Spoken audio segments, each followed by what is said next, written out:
Art is a wonderful empathy machine. When I moved back here, my wife and I moved back to Chicago. We lived in Seattle for a bunch of years, and it didn't go well. Just financially, the Great Recession hit, and we were all like, we were just broke. We sold everything, packed whatever was left into a U-Haul, and made our way back home. And I remember that winter, I'd started a gig, a job in the Chicago area, and it was really cold. And I had foolishly purchased a Miata thinking I was going to be staying in Seattle a while, and obviously moved back to Chicago. And a Miata and a Chicago winter it's not always the best match. So I'm going back and forth to work. It was like a half an hour, 45-minute commute at the time. And I kept hearing about this artist named Kendrick Lamar and his album Good Kid, Mad City. And I picked it up at the music shop. I forget which one. I think it was actually just Best Buy, because I was living way out in the middle of nowhere. There wasn't really many music stores left out there. And I remember I listened to that CD. That CD didn't leave my car for about 4 or 5 months. My winter of 2012 to 2013 was Kendrick Lamar's Good Kid, Mad City. Now, obviously, I'm not African American.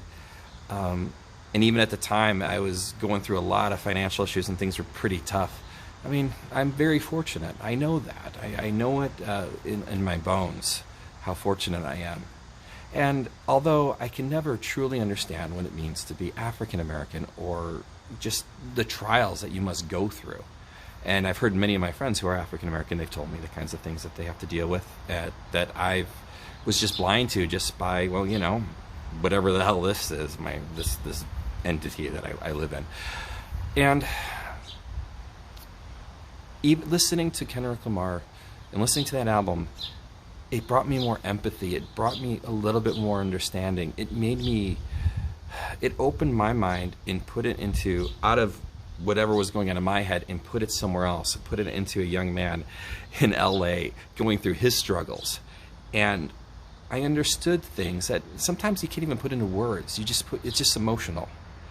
And it was, to this day, it's just, I listen to his music, and I think that's what great art can do. Great art can see past these preconceived notions that we have about people, about countries, about just anything in general, like how one particular region of the world thinks. It cuts through all of that and goes right to the heart, right to the emotion of it. And it's a wonderful thing. And I really think that in this age of the age of reinvention, and when we wrote Manifestos, Reinventions and Declarations, the idea is that maybe it just helps everybody, all of us, just get a little more connected, a little more understanding, a little bit more empathy. Empathy is like a superpower that is often underused. And as artists, I mean, that's what we do. We are empathy machines.